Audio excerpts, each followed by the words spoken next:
Hi, this is Kendall Boyson, professional life and recovery coach, and you're listening to Encouragementology, the practice of instilling hope. Hi there. Thanks for joining me. On this show, we're talking about building resilience when life feels hard, not as a mindset shift or a motivational push, but as the quiet practice of continuing on when you don't feel especially strong or inspired. Have you ever found yourself in a season where everything feels heavier than it should? Not necessarily falling apart, just harder than normal. When getting through the day takes more energy than it used to, and the future feels a little harder to picture clearly. A while back, my father-in-law shared an image that stayed with me. He said, getting through a tough situation is a lot like driving at night. You can't see the road. You can only see as far as your headlights reach.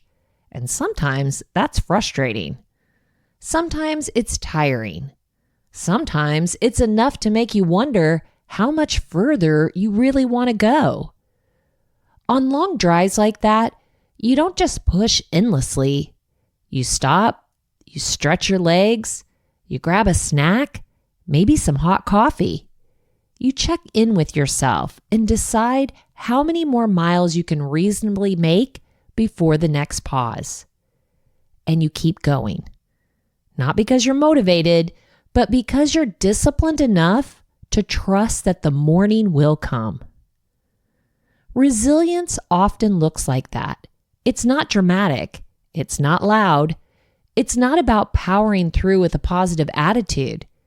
It's about staying present long enough for the sun to rise so you can rub your eyes and realize just how far you've already come.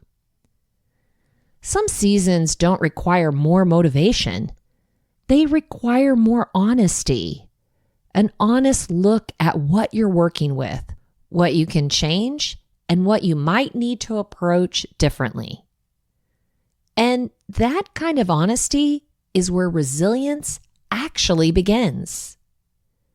So today, I want to slow this conversation down, not to fix anything, but to notice it, to explore what resilience really looks like when life feels hard, and why discipline, not motivation, is often what carries us forward. When we hear the word resilience, we usually picture someone who just keeps going, someone strong, someone who doesn't crack under pressure, someone who seems to take life's hits and stay upright no matter what. But that version of resilience can feel a little misleading because most of us don't experience hard seasons as moments where we feel strong. We experience them as moments where we feel tired, unsure, stretched thin, or quietly overwhelmed. Resilience isn't about how tough you are. It's about how honest you're willing to be.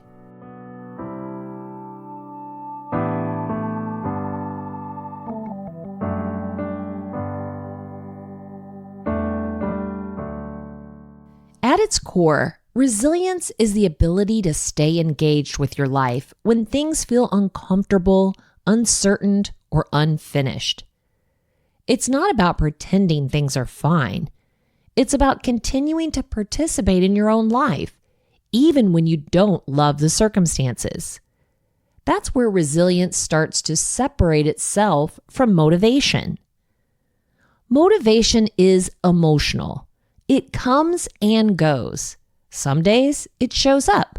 Some days it disappears completely. Discipline, on the other hand, is quieter. It's the steady decision to keep taking small steps forward, even when the emotional energy just isn't there. And here's the part we don't talk about enough. You may never feel like being resilient. You don't wake up excited to practice endurance. You don't feel inspired to sit with discomfort or uncertainty. But resilience doesn't require enthusiasm. It requires consistency. Think about the night driving image again. You don't drive through the dark because you're excited about it. You do it because stopping completely would cost you more than continuing carefully. So you keep going. You slow down if you need to. You stop if you need to. But you don't abandon the journey just because it's hard. Resilience also looks different depending on the season you're in. Sometimes it looks like pushing forward. Other times, it looks like resting without quitting. And learning the difference between those two is a big part of understanding yourself. That's why resilience begins with personal inventory, not judgment, not comparison, just an honest assessment of where you are right now. What do you have energy for? What's draining you? What's non-negotiable and what can be adjusted? Resilience isn't about forcing yourself to become someone else. It's about working honestly with what's already true and choosing to move forward from there. And when you approach resilience that way, it stops feeling like pressure and starts feeling like support. One of the most helpful shifts I've made in understanding resilience is realizing that it isn't about avoiding stress. It's about how we recover while still being changed by what we've gone through. Real resilience doesn't rewind us back to who we were before. It helps us adapt forward. Psychologists often describe resilience as the ability to experience difficulty without becoming disconnected from yourself. That part matters because it's possible to keep functioning while quietly shutting down inside. And that's not resilience. That's survival mode. Resilience keeps you in relationship with your life. It allows you to feel what's real without letting those feelings completely take over the steering wheel. There's also a lot of research around motivation and discipline that supports this idea. Motivation is emotional and inconsistent. Discipline, on the other hand, is built through repetition and routine. When life feels hard, our brains actually respond better to structure than inspiration. Simple, repeatable actions can regulate stress and restore a sense of control. In other words, when things feel overwhelming, the goal isn't to feel better first. The goal is to do something small and grounding that reminds your nervous system you're still capable of movement. There's a quote I've always appreciated that says, "Discipline is remembering what you want even when you forget how you feel." I love that because it gives us permission to stop chasing emotional readiness. You don't have to feel confident to show up. You don't have to feel hopeful to keep going. You just have to remember what matters enough to take the next small step.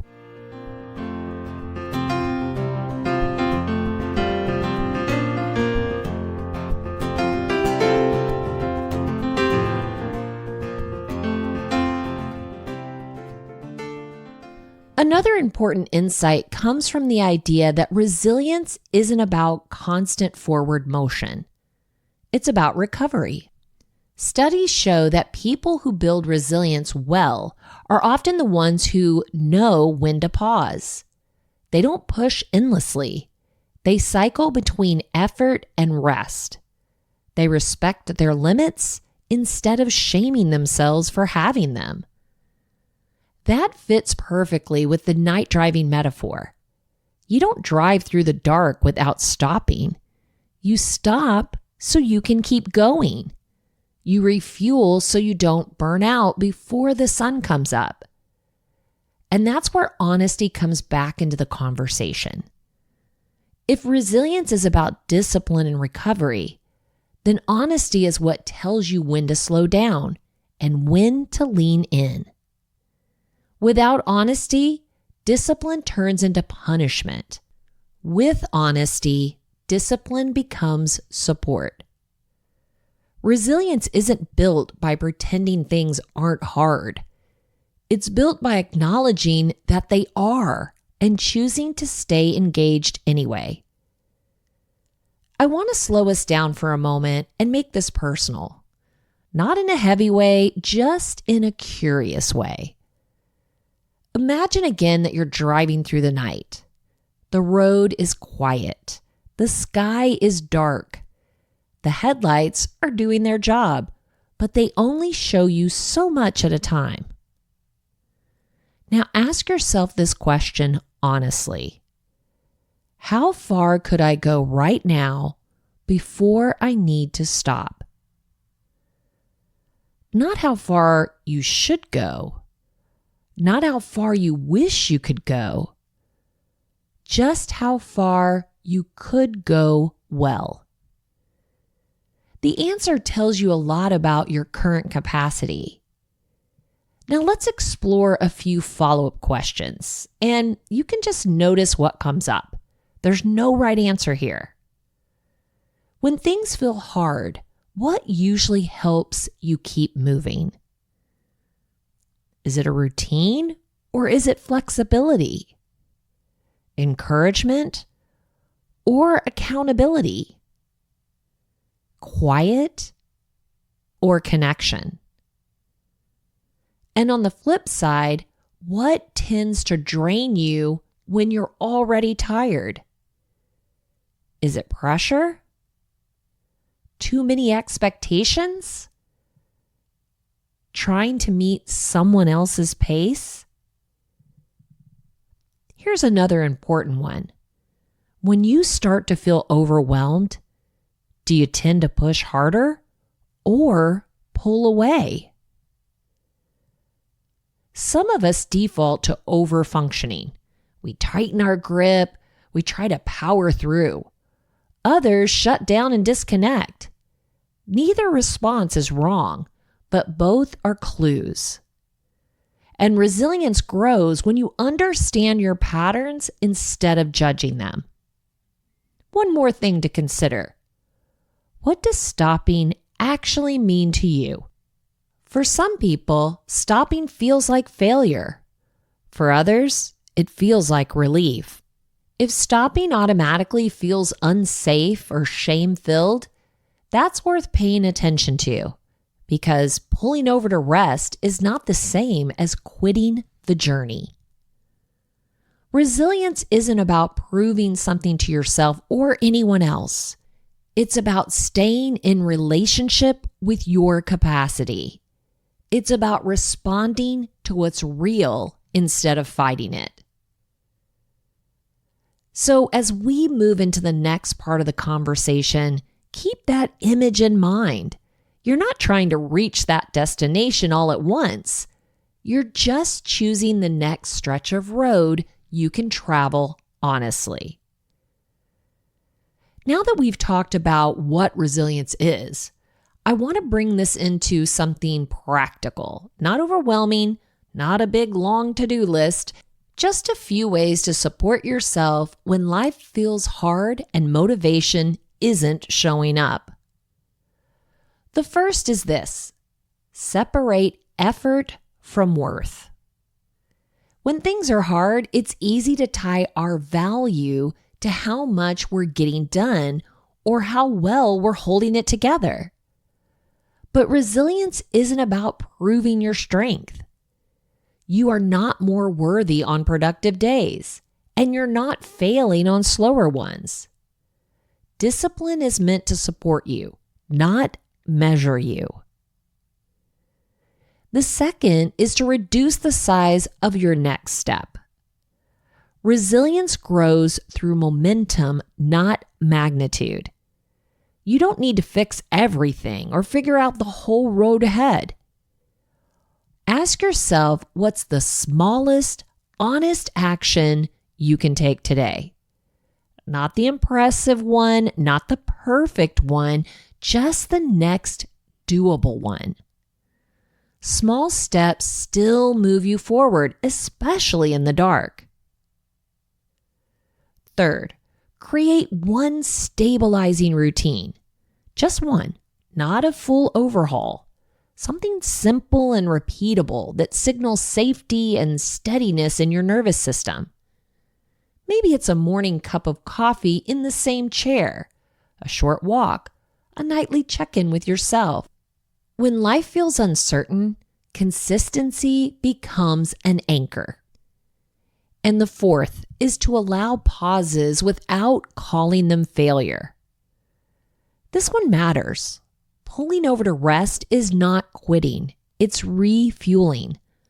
Resilience doesn't mean you never stop. It means you stop on purpose so you can continue with clarity instead of exhaustion. If you never allow yourself to pause, eventually your body or emotions will force one for you. All of these practices have one thing in common. Do you know what it is? They respect your capacity instead of fighting it. Resilience isn't built by demanding more from yourself than you can give. It's built by responding honestly to where you are and choosing to move forward in a way that's sustainable. And when you approach resilience like that, it stops feeling like pressure and starts feeling like partnership.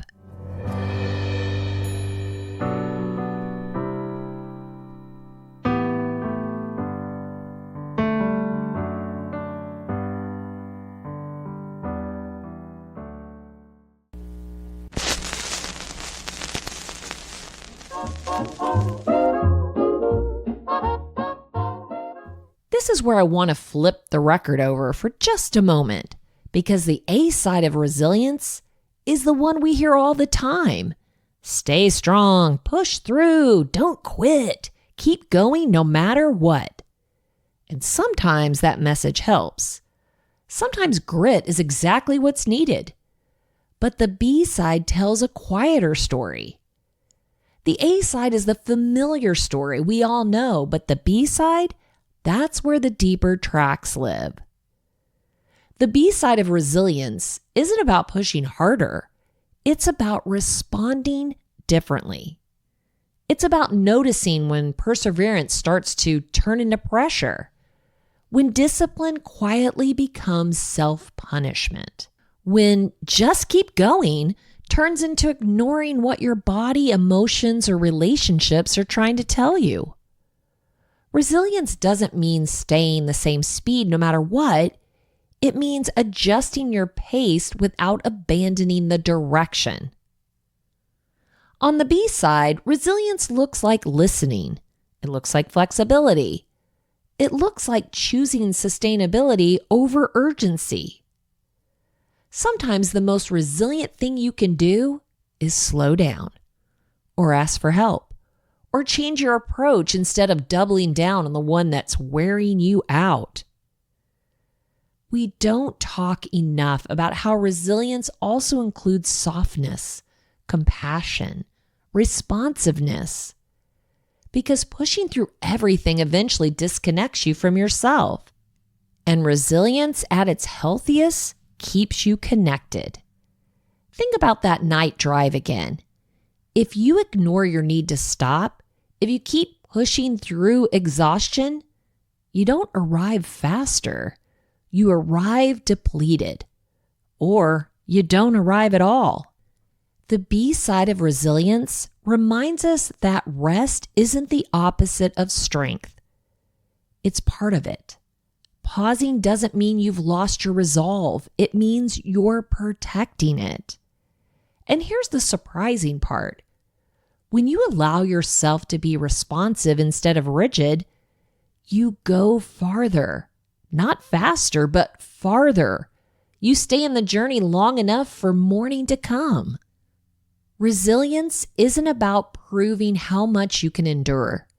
It's about staying in relationship with your life, even when you have to change how you move through it. There's a simple story I'd like to tell you about a traveler who sets out on a long journey across unfamiliar land. He knows where he wants to go, but he also knows that the terrain can be unpredictable, especially at night. As the sun sets, he keeps walking, guided only by a small lantern he's carrying. He doesn't light up the whole path. It just shows him the next few steps in front of him. Ever so often he stops. He drinks water. He sits. He listens to the quiet. And then he gets up and he walks again. Another traveler passes him and says, "Why do you keep stopping? You'd make better time if you push straight through." The traveler looks at him and replies, "I'm not trying to finish fast. I'm trying to arrive." And that's the heart of resilience. Resilience isn't about speed. It's about intention. It's about knowing when to keep moving and when to pause so that the journey remains possible. The lantern matters too. You don't need to see the whole road. You don't need certainty or clarity about everything ahead. You just need enough light for the next step and the discipline to take it. The moral of the story is simple. When life feels hard, resilience isn't proven by how much you endure in one stretch. It's shown by how wisely you pace yourself so you can keep going. You don't have to rush the journey. You just have to stay in it.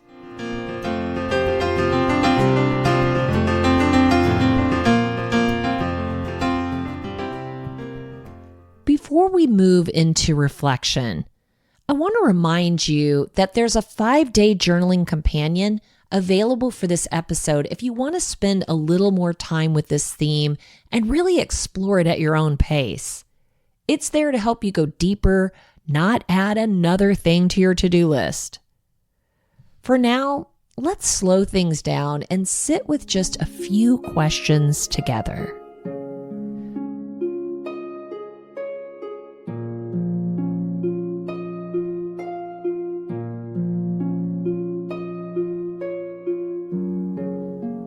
One, where in my life does resilience feel hardest right now? What feels heavy in this season? What feels uncertain or unfinished? Where am I expending the most energy just trying to stay steady? Let's think about honesty. What am I currently working with? And by that, I mean, what is my actual capacity right now, not my ideal one? What resources do I have available to me? What limits do I need to acknowledge instead of pushing past? Looking forward, but in a grounded way, what would resilient support look like for me right now? What needs to be simplified? What routine or pause would help me stay engaged? What kind of discipline would feel supportive instead of punishing? Remember, you don't need to solve anything with these questions. You're just noticing. Resilience grows through awareness before it grows through action. So if you're journaling, give yourself time. If you're listening while driving or walking, let the questions linger. You can always come back to them later. Honest reflection is not a delay, it's preparation. As we start to wrap this up, I want to gather a few of the threads we've been holding throughout this conversation. Resilience isn't about being tough or unbreakable. even though it sounds like that. It's about staying engaged with your life when things feel hard, unfinished, or uncertain. You don't have to feel strong to be resilient. You just have to stay honest. Motivation is unreliable, especially in difficult seasons. Discipline is what carries you forward when motivation never shows up. And discipline doesn't have to be harsh, even though it sounds like it. At its best, it's supportive, steady, and rooted in self-respect. You don't need to see the whole road to keep going. You only need enough light for the very next step. Resilience is built by taking those small, doable steps again and again, even when the future feels unclear. Pauses are not failures. Rest is not quitting. Pulling over so you can refuel is part of the journey, not a detour from it. Resilience includes knowing when to slow down without giving up. And finally, resilience begins with honesty, honest inventory, honest limits, honest expectations. When you stop fighting where you are and start responding to it, resilience stops feeling like pressure and starts feeling like support. So if life feels hard right now, remember this: you're not lost. You're just traveling through the dark, and every step you take is already carrying you closer to morning.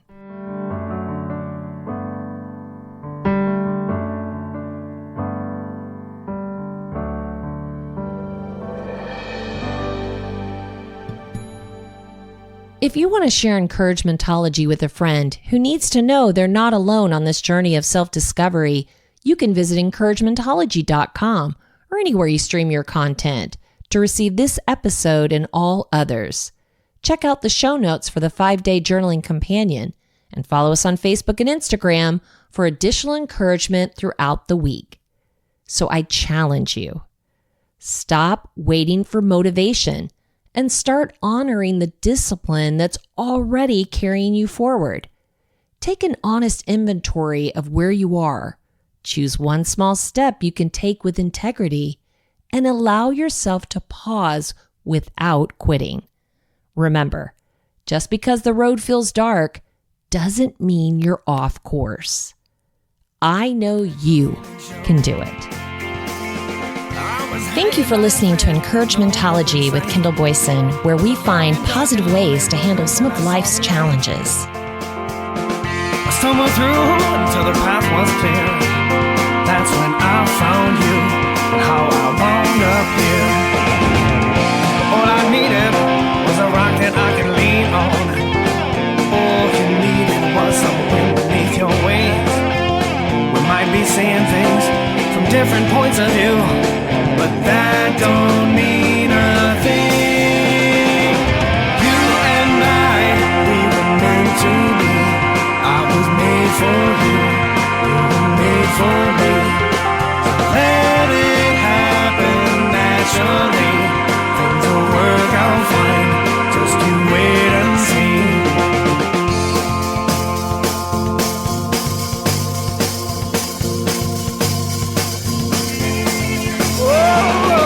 Sat across my lap one summer night. There was only one star out, but it was shining bright. So I held you in my arms with all my might. It felt good to be in love again. I didn't want that night to end, but all I needed was a little motivation. All you needed was a light to guide the way. We might disagree,